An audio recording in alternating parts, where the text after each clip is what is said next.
All right, in the Godhead, we said that there is a relationship among these three. И мы, исследуя Троицу, мы увидели, что есть взаимоотношения между тремя личностями. They're all equal. Они все равны друг другу. They all have the same sovereignty, they all have the same power, they all have the same knowledge. Все обладают одинаковой суверенностью, одинаковой силой и знанием. But there is a particular relationship that they have one with the other. Но существуют определенные взаимоотношения, которые у них есть друг с другом. The relationship between the Father and the Son has been called eternal generation, which is a term I don't care for. Да, то есть и вот отношения между отцом и сыном названы как вечный род или вечное происхождение. But the word generation indicates that there was a beginning, and this is not the case in the relationship between the Father and the Son. Но вот это чем нехорошо это слово вот род, что оно показывает, что как будто бы было рождение сына, и то есть было начало существования сына, и это не отражает взаимоотношения сына и отца. But that's why they call it eternal generation. И вот почему они назвали это вечный род или вечное происхождение. But this has problems too. Но здесь тоже возникают вопросы. Does that mean that he continues to generate? Значит ли он, что продолжает быть, continues to generate, to produce something? Yeah, to bring into existence. Продолжает ли он, и дальше, скажем так, давать жизнь и рождать что-то? I think that a better term is filiation. И я думаю, что лучший термин это вечное объединение или вечное соединение. Filiation is something that indicates a family relationship. И вот слово, буквально вот то слово английское, это прием члена или присоединение, то есть это взаимоотношения в семье. So we see that the Son does some things that are not said about the Father. То есть мы видим, что сын делает нечто, чего не сказано об отце. So when we say that there are distinctions in the Godhead, we're talking about activity and not essence. И когда мы говорим о различиях в Троице, то мы говорим о деятельности, о действиях, а не о сущности.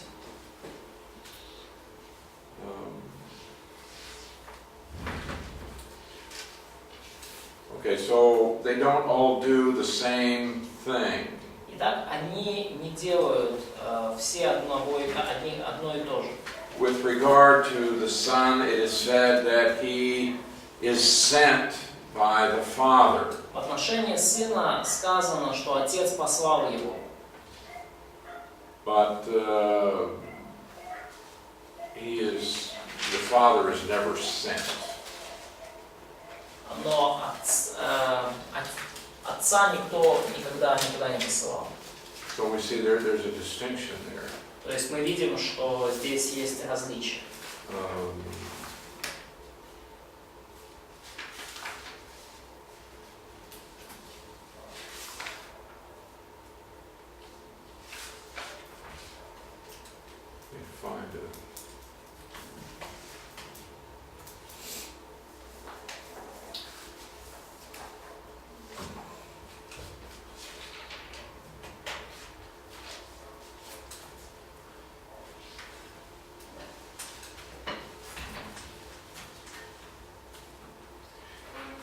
Okay, and Jesus is declared to be the firstborn and the only begotten. И также Иисус назван первородным и единородным. Now the word, we started to look at this yesterday, and I want to go over this and add some other things today. И вчера мы уже начали это исследовать, и я бы хотел сегодня вернуться и кое-что добавить. Okay, to remember the Greek term. Вы помните греческое слово, греческий термин единородный и первородный? Monogenes. Monogenes. Monogenes и прототопос.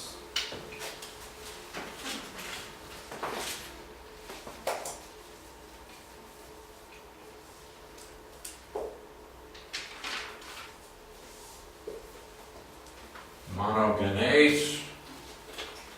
Now, Это для единородных. literally, it does mean only born, only begotten. Ну, буквально оно значит единородный. It's used for Christ in 5 verses in the New Testament. В Новом Завете это слово используется в отношении Христа 5 раз.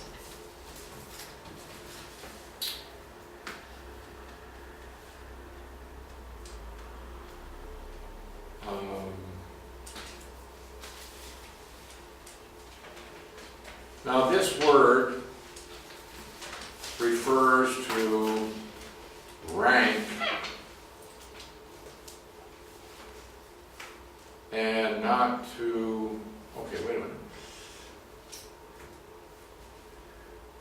It's used 9 times in the New Testament. Но слово это используется в Новом Завете 9 раз. It is used 5 times in reference to Christ. И 5 раз из них оно используется в отношении Христа. It's used in Luke 7:12 for the son of a certain widow. И вот в Луки 7:12 оно используется для, когда говорится об умершем единственном сыне вдовы. It's used for the only daughter of a man named Jairus in Luke 8:42. И это используется также в Луки 8:42 для, когда говорится о смерти дочери Иаира. And then there was another only child, a son in Luke 9:38. И вот в Луки 9:38 также, когда человек обращается: «Учитель, умоляю тебя взглянуть на сына моего, он один у меня». Вот это один тоже единородный. Now, and it's also used in Hebrews 11:17. И также используется в Евреям 11:17. For Isaac, когда говорится об Исааке. Первый Авраам, будучи искушаем, принес жертву Исаака, и, имея обетование, принес единородного. okay, all of the other references where this word is found are to Christ. И все остальные ссылки на упоминание этого слова, они говорят о Христе. And all of them used by John. И все их мы встречаем в Евангелии, в послании Иоанна. Okay, we looked at these yesterday in John 1:14 and 18.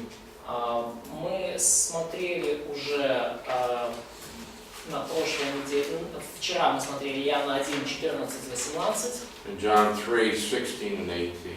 И смотрели также Иоанна 3, 16 и 3, 18. Okay. And the other place is 1 John 4:9. И еще одно место это 1 Иоанна 4:9. Так, Евангелие от Иоанна 1, 14, 18, 3, 16, 18 и первое послание Иоанна 4:9. Now, what do we call the Greek translation of the Old Testament? Как мы называем греческий перевод Ветхого Завета? Септуагинта. Okay, the Septuagint. Now, this word is found in the Septuagint. И это слово мы также находим в Септуагинте. And in each case, it's a translation of the Hebrew word yakid. И всякий раз, когда мы встречаем Септуагинте, таким образом переводится еврейское слово «гаки». Now, do you remember what yakid means? Якид. Прошу прощения. То есть, что означает слово якид? What kind of one? Какого рода один? Соединенное или просто один Compound one or only one? And only one, Только один. an absolute one. Эхад – это соединенное, а якид This is yakid. – один единственный. It's found 9 times where yakid is translated by monogenes. И мы видим его, вот это слово 5 раз, где мы видим 5 раз, что слово якид переведено как моногенес. Now, each of these refers to an only child. И все эти 5 раз речь идет о единственном ребенке. Most of the time it just means an only child in the ordinary sense. Больше всего, чаще всего это говорится о единственном ребенке, ну, в обычном смысле этого слова. But I want us to look at 2 verses in Genesis 22. Но я хочу, чтобы вы посмотрели на 2 стиха в Бытии 22. First of all, in verse 2. Сначала на 2 стих.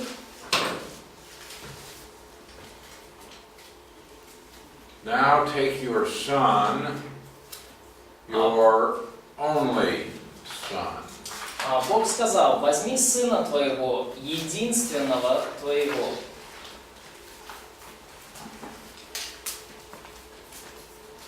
Now this is talking about Isaac. И здесь говорится об Исааке. And we have here Yachid. И у нас здесь вот единственного, это используется слово «якид». All right, in verse 12. В стихе 12. Again, you have not withheld your son, your only son.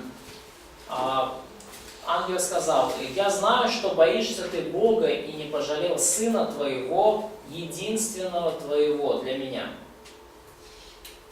То есть снова якид. Now, Isaac was called Abraham's only son. Итак, Исаак был назван единственным сыном Авраама. Now, is Isaac Abraham's only son?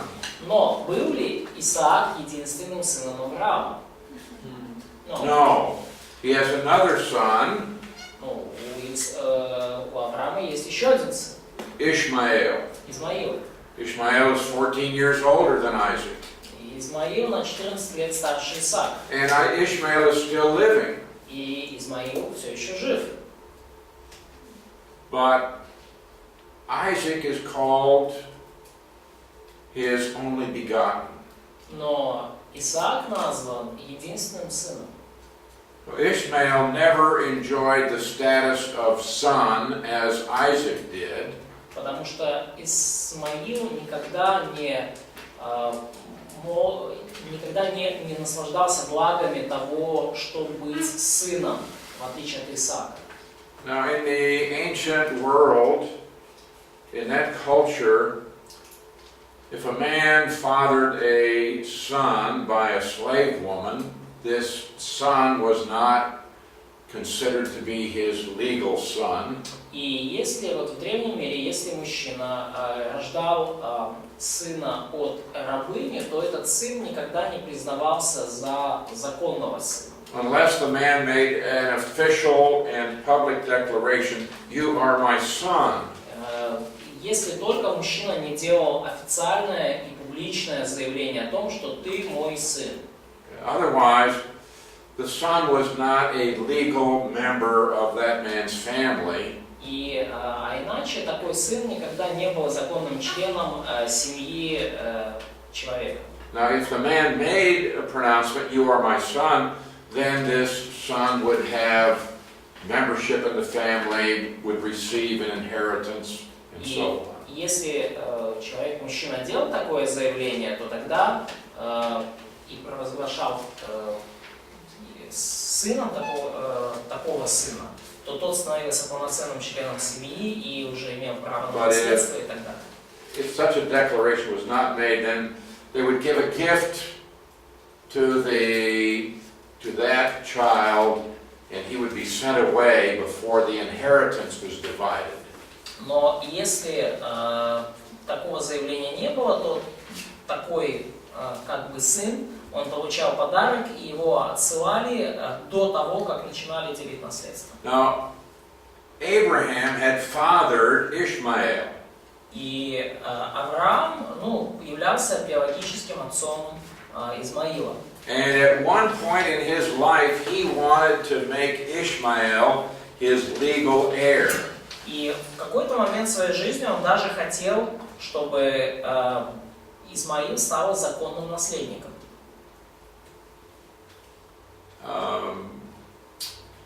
In Genesis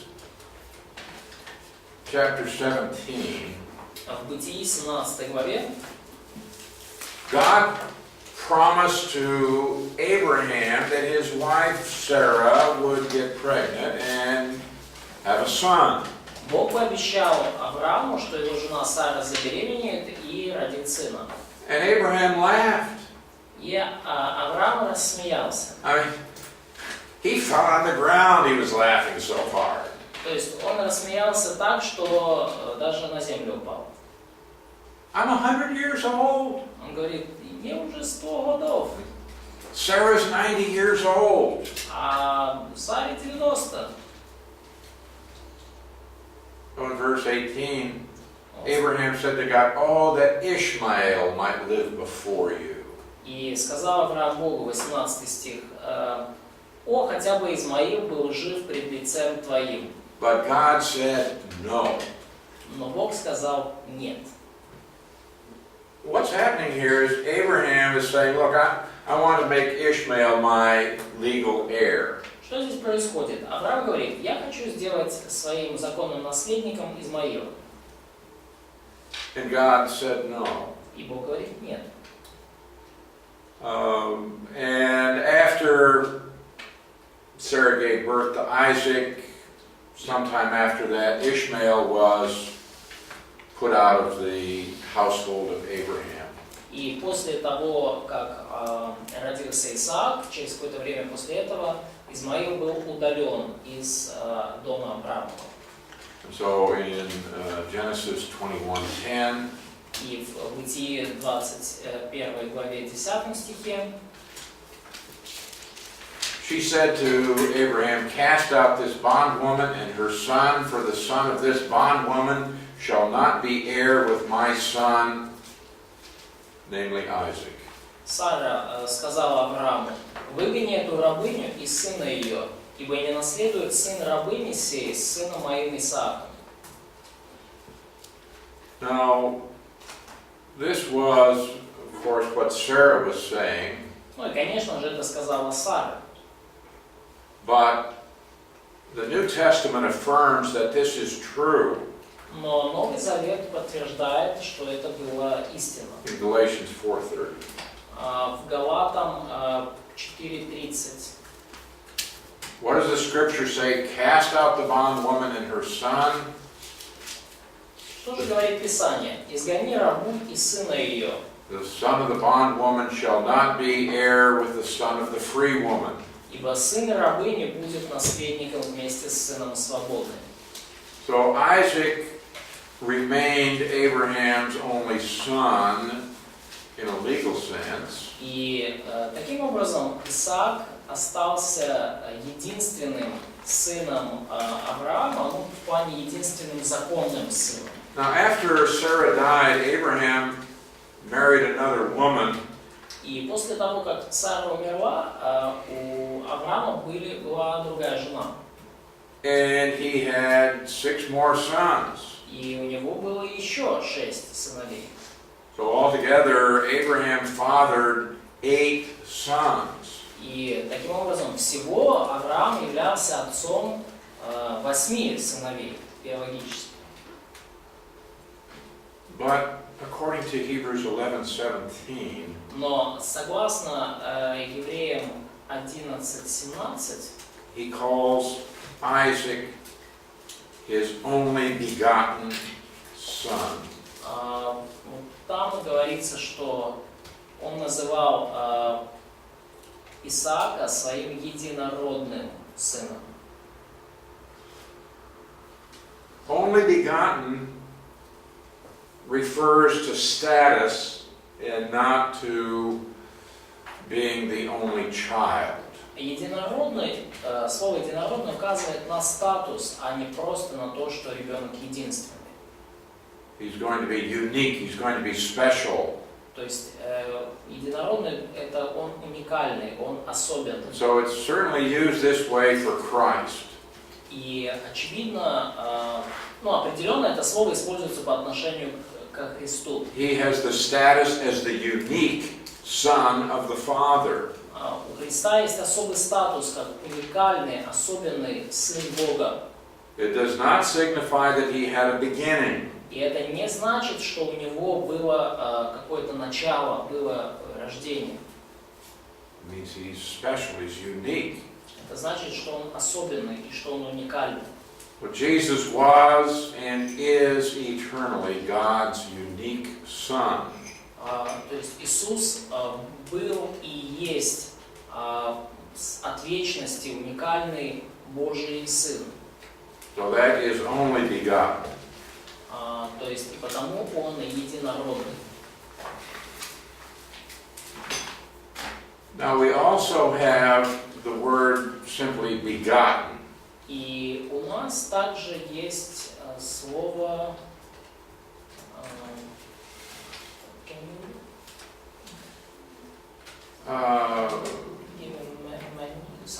Well, it's what we saw in Psalm 2:7. You are my son, this day I have begotten you. Вот у нас есть просто рожденный, да, здесь не так ясно в русском, вот где в 2:7, да, я ныне родил тебя. And this verse is quoted 3 times in the New Testament referring to Christ. И этот стих упомянут 3 раза в Новом Завете, говоря о Христе. Found in Acts 13:33. Мы находим его в Деяниях 13 главе 33 стихе, Hebrews 1:5. Евреям 1:5 and Hebrews 5:5. и Евреям 5:5. Now the verb translated begotten, as we have it in Psalm 2:7.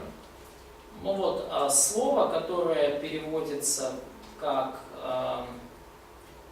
рожденный, сейчас, секундочку. Psalm 2:7. То есть слово рожденный, слово родил.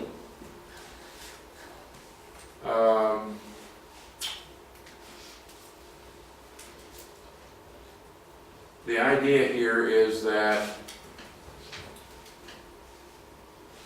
this day I have declared your sonship. То есть то, о чем мы говорили в Псалме 2:7, идея, что я родил тебя в том, что эта фраза означает. В этот день я огласил твое сыновство. So in the Hebrew construction here, this is a declaration. То есть и еврейская конструкция здесь говорит о декларации. Я провозгласил тебя сыном. So there is no reference in that verse to beginning. То есть в этом стихе нет указания на начало существования, на рождение. So it means to declare. Это слово обозначает провозгласить. So God is going to make a public declaration. You're my son. То есть Бог делает публичное заявление: ты мой сын. And so that's what it means. This day I have begotten you. I have declared that you are mine. И это такой здесь смысл, да? То есть в этот день ныне я родил тебя, ныне я провозгласил, что ты мой.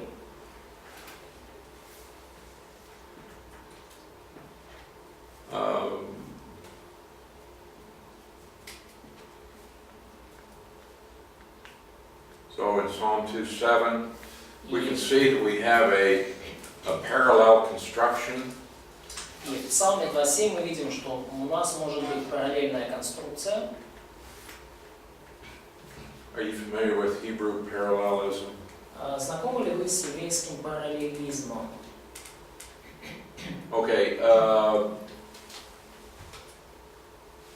in about 3 weeks, you're going to begin a course on Hebrew poetry. Где-то через 3 недели у вас начнется курс по еврейской поэзии. And the Hebrew poetry is different from our poetry. И еврейская поэзия отличается от нашей поэзии. Our poetry is usually based on meter. Ba-da-ba-da-ba-da-ba-da-ba-da.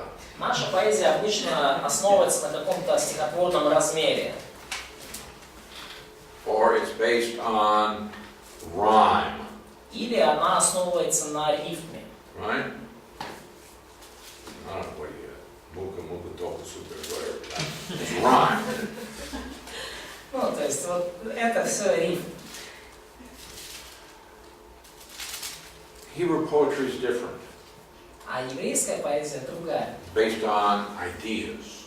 И она основывается на идеях.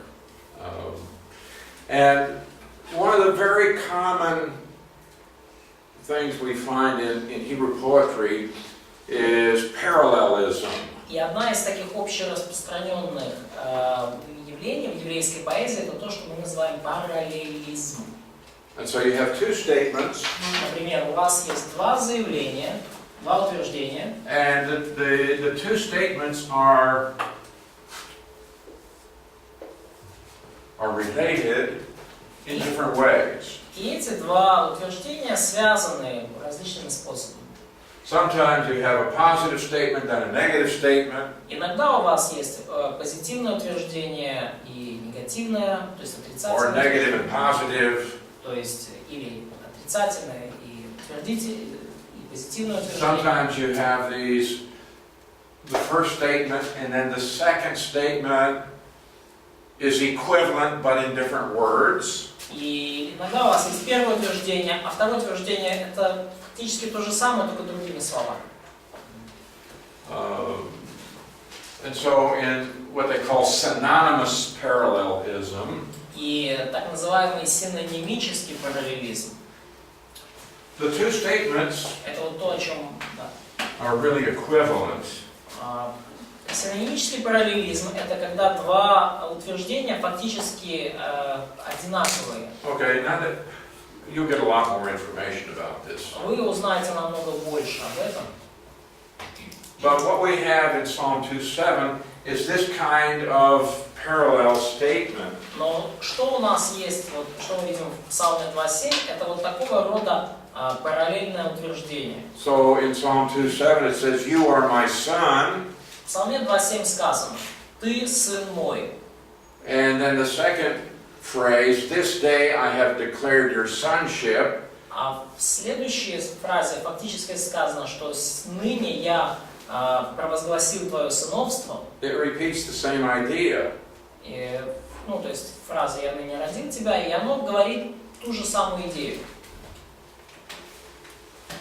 Повторяется та же самая идея, другими словами. Also we have the word "this day." И также вот здесь у нас есть это слово «ныне». It refers to the day of the declaration of the decree. И оно относится ко дню, когда вот это определение возвещено, провозглашено. Okay, and what is the decree? И в чем состоит What is the occasion of the decree? определение, или даже в чем, какой повод для этого провозглашения, определения? That Jesus is enthroned. He's enthroned. It's his coronation day. Да, его день коронации, инаугурации. Now, the coronation would certainly not be the day of his generation. Но и, конечно же, день его коронации не является днем его происхождения или рождения. But it would certainly be a day in which a public declaration by God would be in order. Но это день, когда вот это будет провозглашено вот это публичное заявление Бога. Now God has done this in the past, has He not? Но это Бог уже сделал в прошлом, не правда ли? Think of two times. Подумайте о двух временах. Once at His baptism. Во-первых, это крещение. What did God say? Что Бог сказал во время крещения? This is my beloved Son. Это мой возлюбленный сын. Сей сын мой возлюбленный. Then at the Transfiguration, Далее в день преображения He said, this is my beloved Son. он опять сказал: «Сие есть сын мой возлюбленный». How many people heard this declaration? Сколько людей слышали это провозглашение? At the Transfiguration, there were 3. Во время преображения было 3. At the baptism, we don't know, but it would be a fairly small number. Но во время крещения мы точно не знаем, но скорее всего было не очень большое число людей. But on the day of Jesus' coronation, God the Father is going to speak and the world is going to hear it. Но в день инаугурации, коронации Христа, Бог Отец скажет всему миру, и все услышат. So,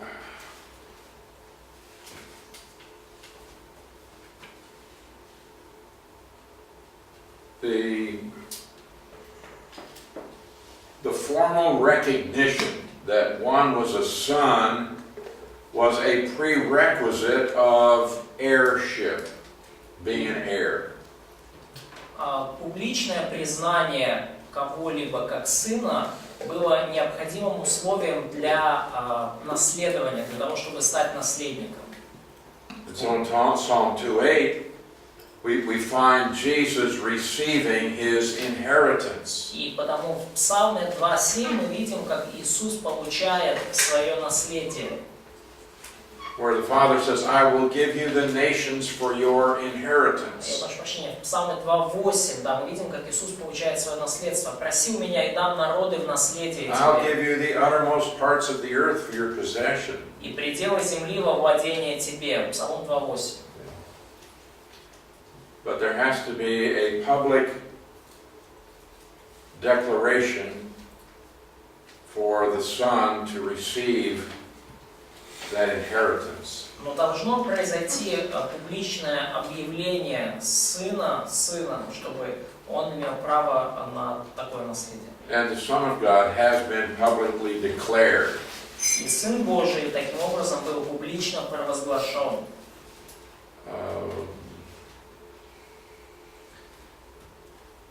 Вопрос по поводу провозглашения посыльного, это фигуральное выражение или это буквально?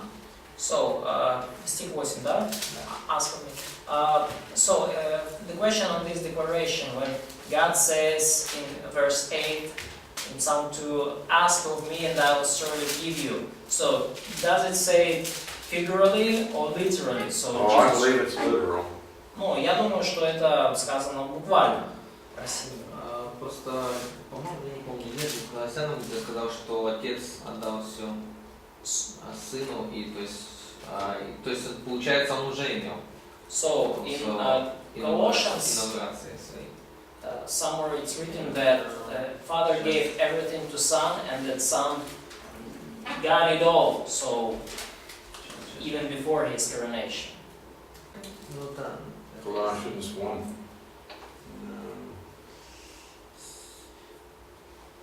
Ну, 16-17, хотя первый не задали ему, дабы ему не иметь во всем первенство. Probably Colossians from 16 to 19 with that. Which chapter? Chapter 1. Uh-huh. То есть там говорится, что Христос превыше всего и как бы имеет, у него полнота. And it's written that Jesus has superiority above all, and he has in him there is fullness. The fullness is dwelling. Okay. There are some things that are true of Christ as King of Kings and Lord of Lords. Есть некоторые вещи, которые истинны для Христа, как для Царя царей, Господа There are Господа. other things that will become literally true at His second advent. И есть некоторые другие утверждения, которые исполнятся в полноте и станут истинными при втором пришествии. So in talking about, in Revelation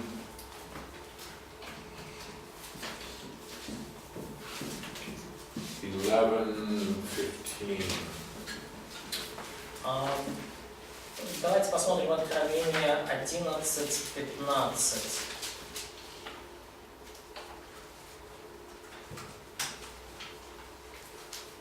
All right, the kingdom of this world has become the kingdom of our Lord and of His Christ, and He will reign forever and ever. Раздались на небе громкие голоса, говорящие: «Царство мира соделалось царством Господа нашего и Христа Его, и будет царствовать во веки и веки, во веки веков». So that's something that is going to literally take place after the second advent. Это нечто, что в буквальном смысле произойдет после второго пришествия.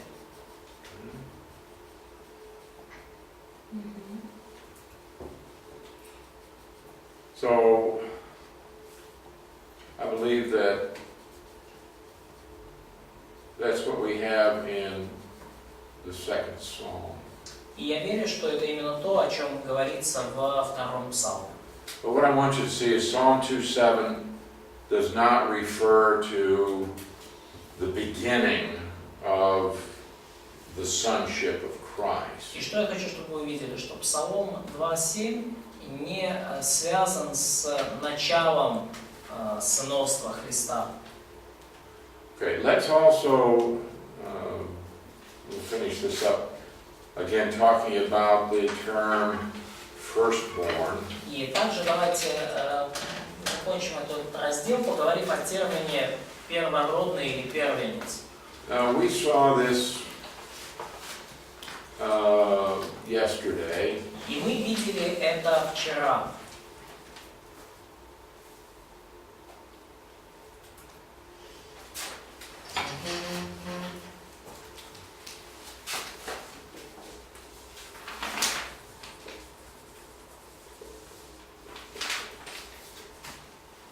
Prototokos.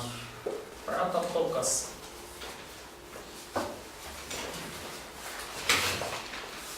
Firstborn. Первенец, первородный. Used for Christ 5 times in the New Testament.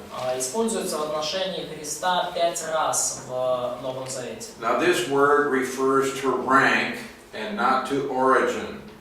И этот термин используется как обозначение социального положения, ранга, но не происхождения. So he is first rank in all of creation.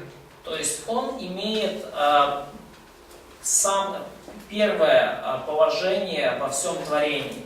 Он является наивысшим во всем творении. He is first rank in the inhabited world. Он имеет наивысшее положение во Вселенной. He has the first rank among the resurrected.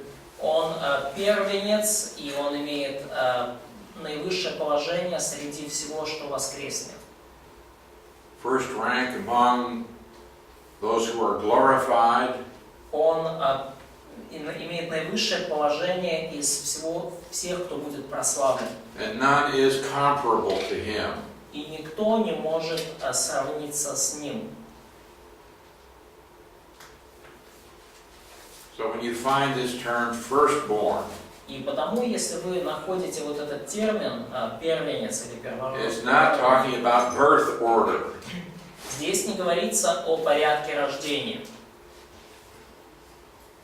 I'm the firstborn, you're younger, you're the next born.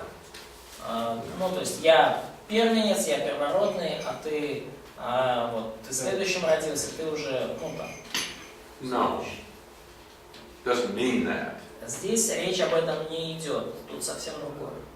Now, in the Old Testament way of doing things, the eldest son was given preference.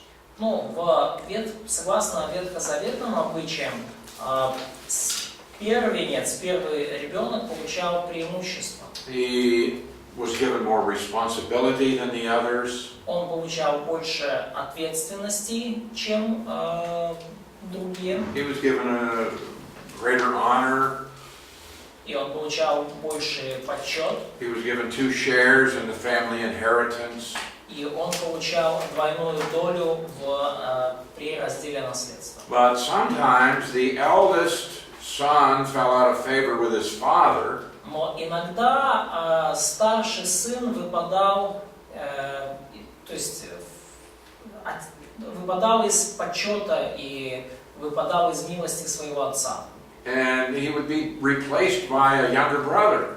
И его заменял тогда младший брат.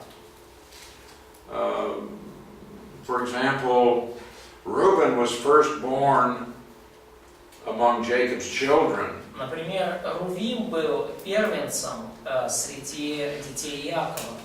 But Reuben lost the privileges of being the firstborn. Но Рувим потерял привилегию быть первородным. So the rulership went to Judah. И право, то есть правление, власть перешли к Иуде. The priesthood went to Levi. То есть право на царство перешло к Иуде, право на священство перешло к Левию. The double portion went to Joseph. А двойная часть наследства перешла Иосифу. Ephraim was firstborn, but he was replaced by Manasseh. И Ефрем был тоже первенцем, но Манассия заменил его. Who are Ephraim and Manasseh? А кто такие Ефрем и Манассия? Джозеф Китс. Yeah. Джозеф сын. Манасия Ефрем первенец, но то, что Иосиф тогда руки скрестил. Okay, so Jacob took the place of Esau. То есть, Иаков занял место Исава. Esau was firstborn, but Jacob got the firstborn privileges. То есть Исав родился первым по факту, но Иаков получил привилегии первенца. Solomon replaced Adonijah, David's firstborn.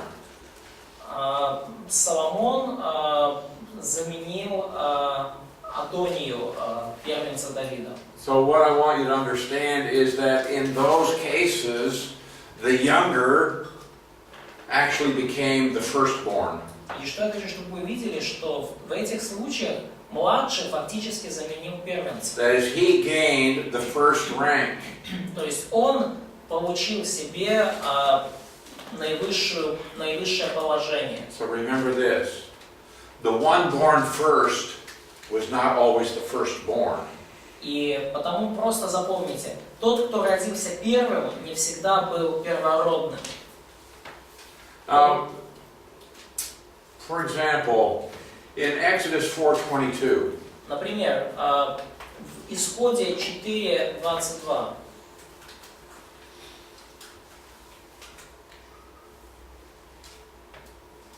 you shall say to Pharaoh, Бог говорит Моисею: скажи фараону, Israel is my son, my firstborn. так говорит Господь, Израиль есть сын мой, первенец мой.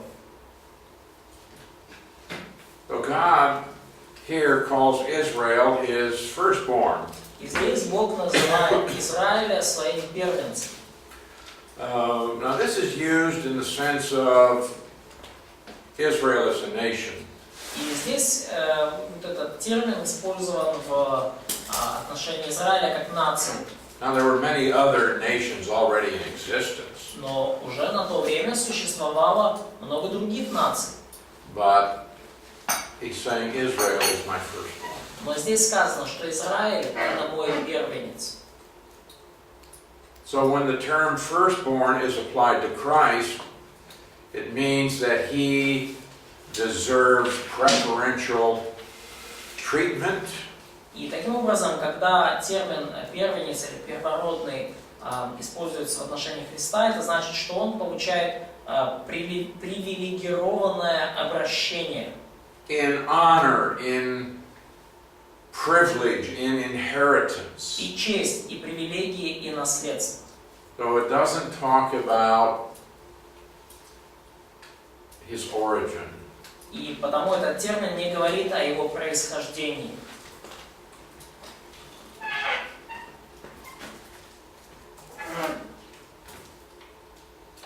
So in Colossians 1:15.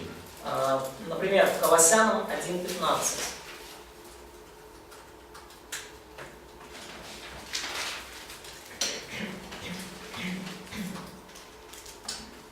Talking about Christ, he's the image of the invisible God, the firstborn of all creation. Говорится о Христе, и сказано, что Он есть образ Бога невидимого, рожденный прежде всякой твари. И, Now some of the cults come along and say, oh, he's the firstborn of creation. Тут уже появляются всякие секты, говорят, вот, Он рожден прежде всякого творения, или как первенец среди всего творения. So they say he was the first one that God created. И они говорят, вот Он первый, кого создал Бог. Okay. But now that you have been taught the significance of firstborn, Но теперь, когда вы уже научены тому, что значит первенец или первородный, how would you understand this statement that he is the firstborn of all creation? как вы сейчас понимаете его вот это вот заявление о том, что он рожден прежде всякого творения? Он имеет привилегии, выше, чем все остальные. So he has privileges higher than all other. So, and he is more privileged than anyone else. Yeah, he has the first rank. When you look at creation, Jesus Christ has the highest rank. То есть у него наивысшее положение. И когда вы смотрите на творение, то всегда у Иисуса Христа наивысшее положение, наивысшая позиция. There's nothing that can compare to him. И ничто не может сравниться с ним. If you go down to verse 18. И если мы посмотрим немножко ниже на стих 18,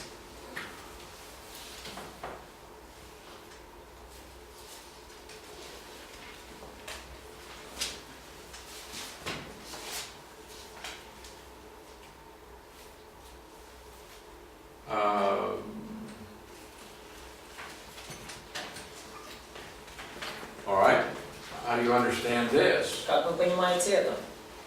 Он есть глава тела церкви, он начаток, первенец из мертвых, дабы иметь ему во всем первенство. Okay, he's the head of the body, the church. То есть он глава тела церкви. Therefore, he has preeminence. Это здесь говорится его And предсуществование. also, he is the beginning. И также он начаток. So he existed before all things. То есть он существовал до того, как существовало вообще что бы то ни было. And he is the source of all things. И он есть источник всего. But then he's called the firstborn from the dead. И далее сказано о нем как о первенце из мертвых. Now, how would you understand that? И как вы это понимаете? Что он первенец из мертвых. Никто еще не воскресал, он воскрес. So no one had risen from the dead, and he did. Никому не была дана привилегия воскреснуть, чему дана. No one has been given a privilege to be risen from the dead, and it was given to him first. He is a higher of everyone who had been risen from Yeah, the now dead. here it's true that he was the first member of the human race to be resurrected. Ну, это да, это правда, что он был первым воскресшим среди всего человечества. But that's not what this is saying. Но это не то, о чем здесь говорится. And so we get confused because we see firstborn. Ну и нас немножко сбивает с толку то, что мы видим первенец, первый. The idea is that of all who are resurrected, he is preeminent. He has the first rank. И идея в том, что из всех, кто воскрес, он наиболее выдающийся, он превосходящий, и он имеет наивысшее положение. In Hebrews 1:6, И в Евреям 1:6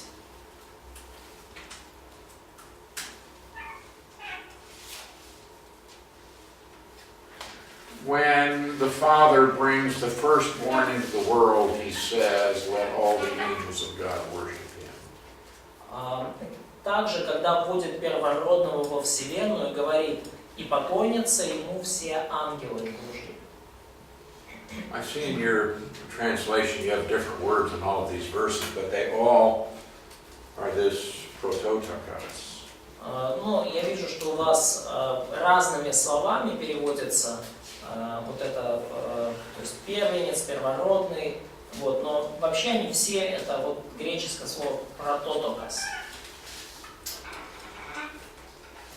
Again, it indicates that the one who came into the world has the first rank. Опять же, здесь показано, что тот, кто входит в мир, тот, кого он вводит в мир, он обладает наивысшим положением.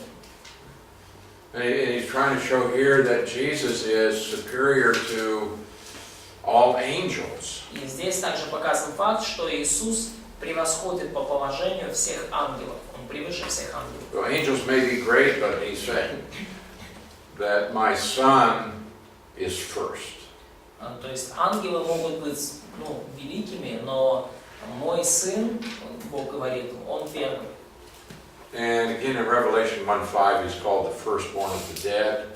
И опять же в Откровении 1:5 говорится о нем как первенце из мертвых.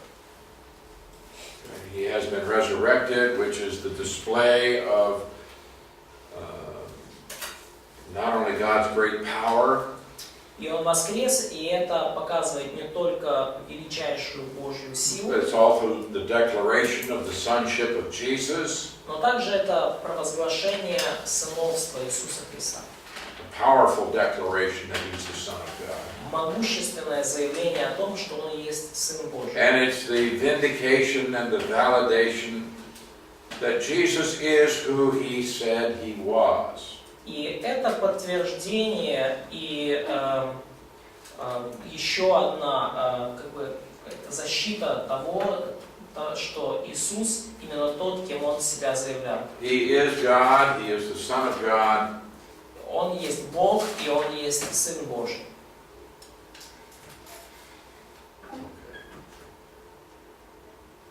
All right, so do we have any questions about firstborn, begotten, only begotten?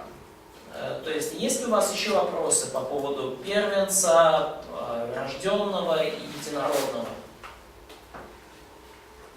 Первородного, рожденного и единородного. Okay. Jesus is the eternal Son of God, has always been the Son of God. Иисус – это вечный Божий Сын. Он всегда был Божьим Сыном. He's not younger than the Father, Он не моложе Отца. does not have less authority than the Father, Он не обладает меньшей властью, чем Отец. doesn't have less strength or less knowledge, Он не обладает меньшей властью или знанием. but he has always been the Son. It's their eternal family relationship. Но Он всегда был Сыном, и это их вечные семейные взаимоотношения.